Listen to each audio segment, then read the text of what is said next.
Profesor Datuk Dr. Azizan Abu Samar, pakar meteorologi di Pusat Pendidikan Antartika Kebangsaan. Assalamualaikum Prof. Boleh dengar? Ya, Prof. Boleh dengar? Okey, dengar Prof. Okey. Pertama sekali, mungkin Prof boleh kongsikan pandangan Prof melihat kepada susulan daripada insiden yang berlaku ini, bagaimana kita nak memahami keadaan cuaca dan juga hujan yang mengubah struktur pergerakan tanah dan sebagainya sehingga berlaku insiden sebegini. Mungkin Prof boleh bantu kami untuk faham, Prof. Baik. Pertamanya, isu tanah runtuh ini dia ada dua faktor yang mempengaruhi dia. Satu ialah faktor hujan dan satu lagi ialah faktor geologi. Baik. Faktor hujan, sekiranya hujan terjadi dan kalau saya tak salah, saya sedang tengok Google Earth ya, di mana kita tahu bahawa jalan yang diterokai, jalan Betangkali Genting Highland memang jalan yang melalui kawasan slope ya. Jadi bila ada di kawasan slope, yang pentingnya ialah untuk menjaga slope itu supaya tak stable. Dan slope ini tak stable ialah kerana dia punya kaedah dia ialah mengawal banyak mana air tanah yang berada di dalam kawasan slope itu. Sekiranya air tanah itu menjadi tepu, dia akan menghasilkan tanah gelongsor ya. Jadi dia punya kekuatan untuk menahan tanah itu tidak ada lagi kerana dia punya suction pressure dia ialah kosong bila tanah itu menjadi tepu, jadi dia akan ditarik oleh graviti dan dia akan gelongsor turun. Jadi bulan Disember di seluruh Malaysia lah ialah satu bulan di mana tanah gelongsor ni kerap terjadi. Dia terjadi di banyak slope ya yang ada di kawasan kita. Dan jadi di East West Highway ada terjadi, di Slope Plus pun ada terjadi, dan juga di Cameron Highland pun ada terjadi. Jadi apa yang kita lihat di sini ialah kita telah menghadapi hujan yang agak kerap, dan dengan itu dan juga kita juga melihat bahawa cuaca adalah redup, dan jadi ini akan mengurangkan sejatan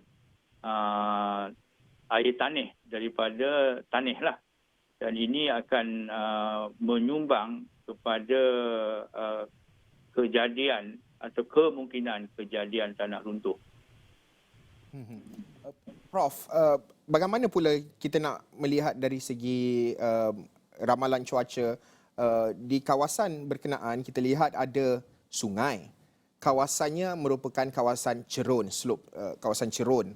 Dan juga keadaan cuaca pada ketika ini kita mendepani monsun dan hujannya tidak menentu, kadang-kala lebat, kadang-kala macam semalam di Lembah Kelang dilaporkan bahawa tidak berlaku hujan pun. Di lokasi kejadian difahamkan berlaku hujan sekejap sahaja.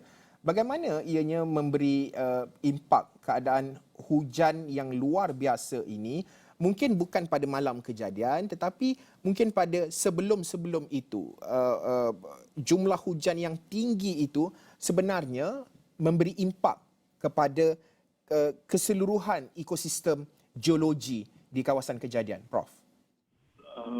Baik, isunya bukan isu yang berkait dengan sama ada hujan itu lebat atau tidak lebat. Dia berkait dengan isu apa yang dikatakan hakisan. Jadi kalau hujan lebat, hakisan tinggi, dan dengan bila hakisan tinggi dia akan menyebabkan orang kata hakisan ni, tapi isunya bukan isu hakisan. Isunya ialah isu tanah menjadi tepu. Jadi bila untuk tanah menjadi tepu, dia ada dua faktor. Faktor ialah faktor vegetasi dan satu lagi ialah faktor tanah tersebut dan juga geologi di bawah tanah itu. Jadi kawasan-kawasan, setengah-setengah kawasan yang memang geologinya memang prone kepada tanah gelungsur seperti kawasan-kawasan di Ampang sebagai contoh yang dekat Klang Gate dan sebagainya, memang kerap berlaku tanah runtuh oleh bukan sahaja kerana hujan tapi kerana faktor geologi tersebut.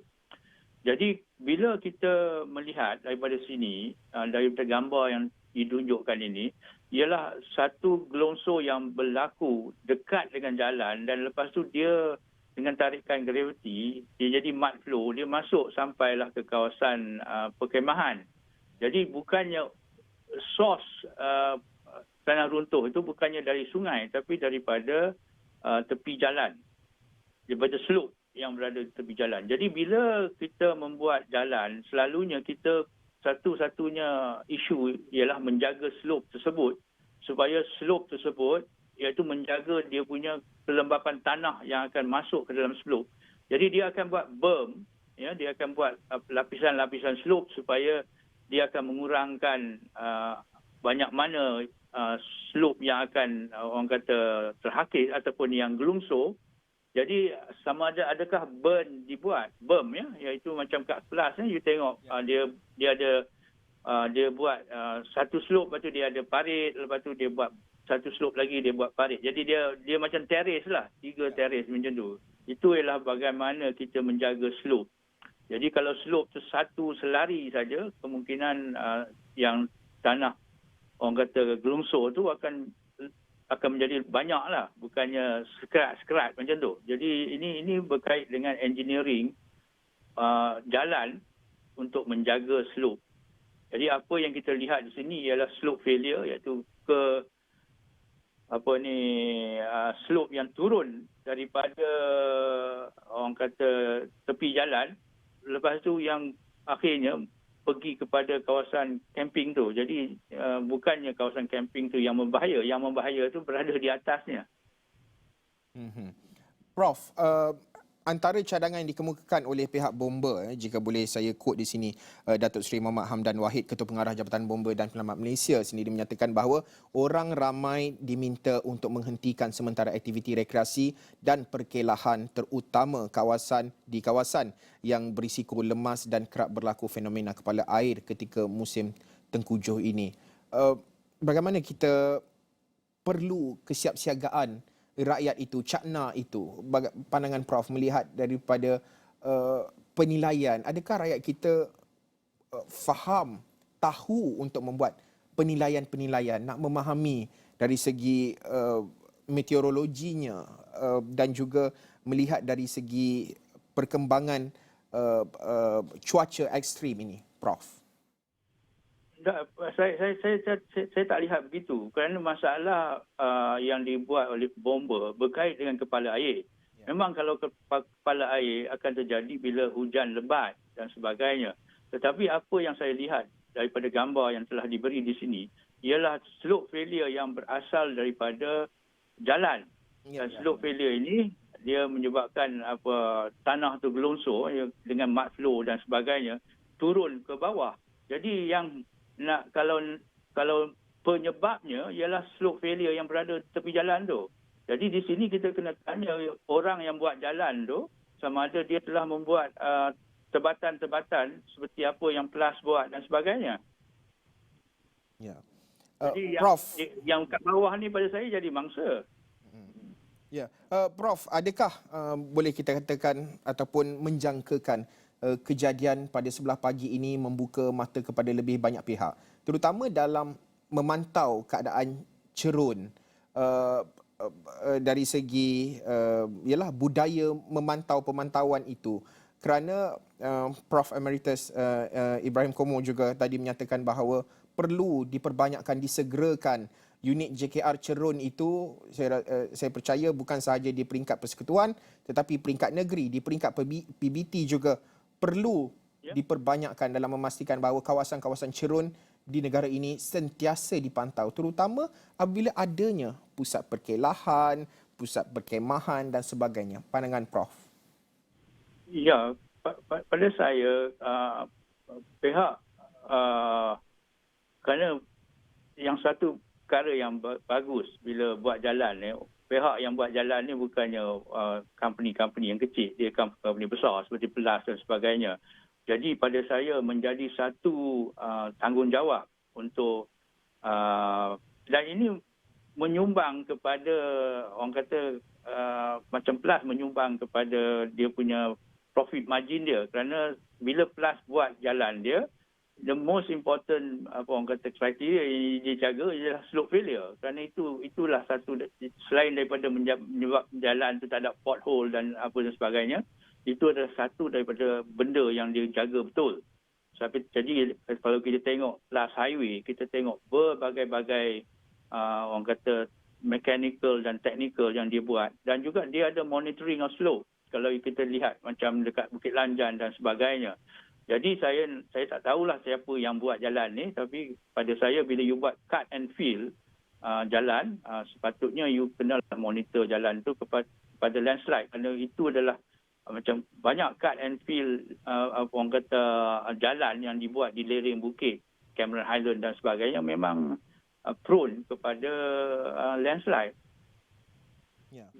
Prof, mungkin akhir sekali selaku pakar meteorologi juga, mungkin Prof ada nasihat kepada orang ramai terutamanya untuk lebih cakna dan melihat kepada isu-isu ataupun perkara-perkara yang penting, pandai, perlu bijak membuat penilaian, memahami keadaan cuaca meteorologi. Mungkin ada nasihat Prof kepada orang ramai, pengendali-pengendali tempat-tempat perkelahan, perkemahan ini. Sudah tentu kita tidak mahu kejadian yang sama berulang lagi, Prof. Ya, memang saya bila pagi tadi saya baca sedihlah melihat apa yang terjadi.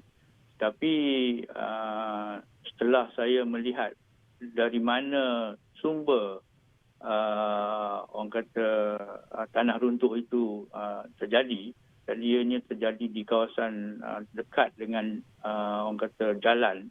Jadi saya rasa orang yang buat jalan tu dia kena juga ada tanggungjawab dia untuk orang kata dan untuk menyebabkan ada monitoring dia punya slope dan sebagainya. Jadi company-company yang buat jalan tepi bukit ni macam East West Highway dan Plus apa semua, mereka memang ada pakar-pakar cerut dan tapi masalah dia pencerapan yang perlu dibuat lah supaya kita tahu bila kita tidak boleh jangka bila cerun ini akan gelongsor, tapi kita boleh menjangka kemungkinan dengan membuat pemonitoran dan sebagainya bahawa slope ni telah menjadi tak stable. Jadi itu pada saya satu perkara yang kita kena lebih orang kata peka lah. Okey, baik, terima kasih sekali lagi atas pandangan dan juga cetusan idea Prof melihat kepada isu yang berlaku pada ketika ini. Profesor Datuk Dr. Azizan Abu Samah, pakar meteorologi di Pusat Pendidikan Antartika Kebangsaan. Terima kasih sekali lagi atas pandangan Prof.